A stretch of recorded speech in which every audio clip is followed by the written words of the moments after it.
Ya, terima kasih Ibu. Mari kita lanjutkan yang selanjutnya. Silakan bisa dibuka buku pintarnya ya. Di situ ada cerita terkait dengan Willy ingin mau mulai usaha. Silakan untuk pembagian kelompok atau perwakilan masing-masing kelompok. Yang pertama, silakan Bu Nelis dibacakan yang nomor 1. Ya. Dalam rangka merencanakan kembali usahanya, Ibu Lili pergi ke pasar tempat ia akan berjualan ikan nanti. Ibu Lili mengamati bahwa di pasar sudah banyak sekali orang yang menjual ikan segar. Sebagian besar pembelinya adalah ibu-ibu. Umumnya mereka membeli jenis ikan yang kecil. Ya, kira-kira itu yang dilakukan Ibu Lili apa ya Bu Nelis? Melihat-lihat Mas, mengamati tentang pasar, jualannya tuh apa. Ya, terus jualannya tuh ternyata ikan kecil-kecil, rata-rata yang beli itu ibu-ibu. Gitu ya. Berarti tujuan beli ke pasar itu berarti melihat-lihat apa yang di pasar. Itu ya, situasi di pasar, gitu ya. Kemudian yang kedua, silakan Bu Ho bisa dibacakan. Oke Pak, tetap deh. Kemudian Ibu Lili bertanya kepada beberapa pembeli ikan. Dari situ ia mengetahui bahwa mereka lebih suka ikan kecil karena mudah dimasak untuk keluarga dan harganya juga cukup murah.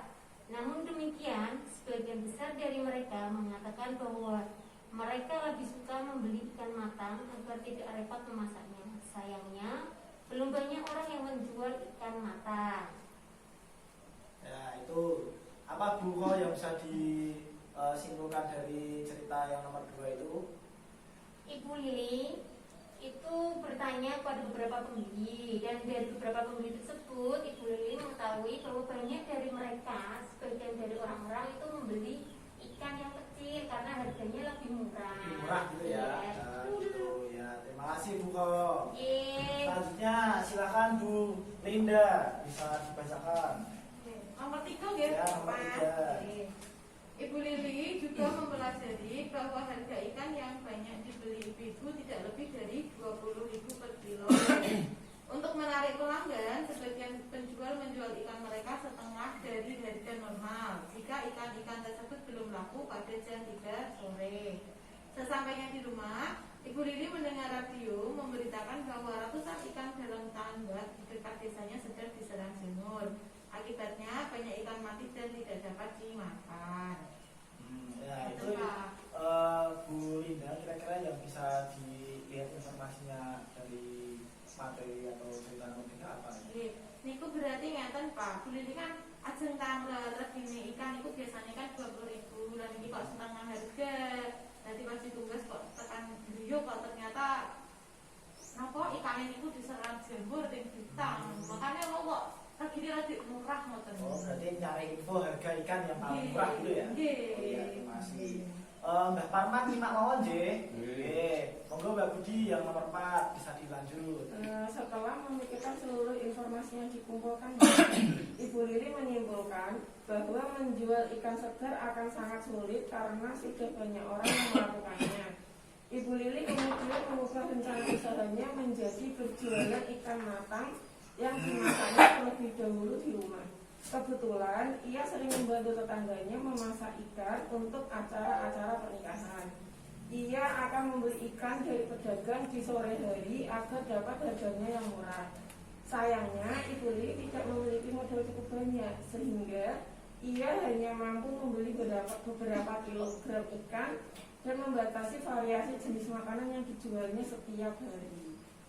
Kira-kira yang bisa dilihat dari informasi itu apa? Ibu Lili kan sebelumnya sudah mengamati ikan yang laku di pasar, kemudian sudah tanya sama beberapa pedagang kenapa ibu-ibu itu banyak yang beli ikan segar. Tapi ketika Ibu Lili tanya sama beberapa ibu-ibu itu lebih suka beli ikan lakung Mas. Nah tapi penjualnya sedikit. Itu kenapa Ibu Lili terus ganti usahanya ke ikan yang matang aja. Ya, terima kasih infonya Ayo tepuk salut buat kita semua. Ayo tepuk salut. Salut, salut. Salut, salut. Salut. Ya, terima kasih Ibu ya. Berdasarkan tadi informasi yang dengan baca, tujuan utamanya adalah menggali informasi tentang bagaimana cara berusaha untuk ibu ini ya, baik dari nanti pengolahan, terus kemudian penjualan yang baik itu seperti apa, dan mencari peluang terutama ya, mencari peluang usaha yang dikira baik untuk dilakukan Bu Lili. itu ya. Ya, untuk lebih jelasnya mari kita simak di flipchart 3A.2 ini ya. Yang pertama adalah mengembangkan dan menilai kelayakan usaha. Monggo ibu-ibu bisa dicermati. Yang pertama adalah mendukung usaha. Nah, yang kita harus pahami adalah tentang kekuatan. Apa saja kelebihan usaha kita dibandingkan usaha yang lain sejenis.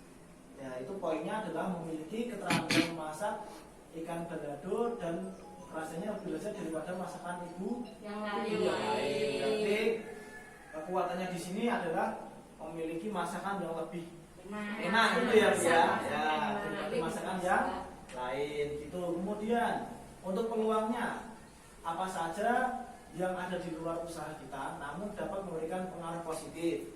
Ya, ini poinnya adalah ibu-ibu lebih suka membeli ikan matang tetapi belum banyak penjual ikan matang di pasar. Kemudian harga jual ikan balado bisa murah karena ikan mentah dibeli sore hari saat harganya lebih murah. Jadi Bu Lili sesuai dengan cerita tadi bisa melihat peluang yang paling suka itu apa dan mencari bahan baku yang paling Murah. Itu ya Bu Ibu ya. Kemudian untuk yang menjadi hambatan usaha, yang pertama adalah kelemahan. Kelemahannya adalah apa saja kekurangan usaha kita dibanding usaha yang lain atau sejenis. Itu yang pertama poinnya adalah masakan yang dijual tidak banyak variasinya, berarti kurang macam-macam jenisnya itu ya, kurang banyak jenisnya. Kemudian ancaman itu apa saja yang ada di luar usaha kita namun dapat memberikan pengaruh negatif. Poinnya adalah ketersediaan ikan terbatas karena terserang jamur. Kemudian harga ikan naik selama ketersediaan terbatas. Jadi kekurangan atau ancaman tadi salah satunya adalah ketersediaan ikan yang berkurang karena pengaruh jamur ya. Kemudian mengakibatkan harga ikan melonjak atau regane tambah larang. Itu ya, Bu ya. Oke. Nah, itu untuk mengatasi tadi tentang hambatan usaha itu Ibu Lili harus mempunyai variasi atau berpikir bagaimana cara mengatasinya. Itu nggih Bu nggih. Nah, itu tadi silakan ya ini sebelum kita memulai usaha kita harus tahu dulu perancangan keuangannya ya. Perancangan keuangan maksudnya berapa modal yang kita punya. Kemudian kita harus tahu dulu kelayakan usaha yang kita tekun itu apa saja sesuai dengan modal kita. Jangan sampai kita punya modal tapi tidak sesuai dengan usaha yang kita akan lakukan seperti itu Bu ya. Karena apa Bu? Tujuan kita usaha adalah untuk mencari keuntungan. Ya, itu ya Ibu ya, paham nggih?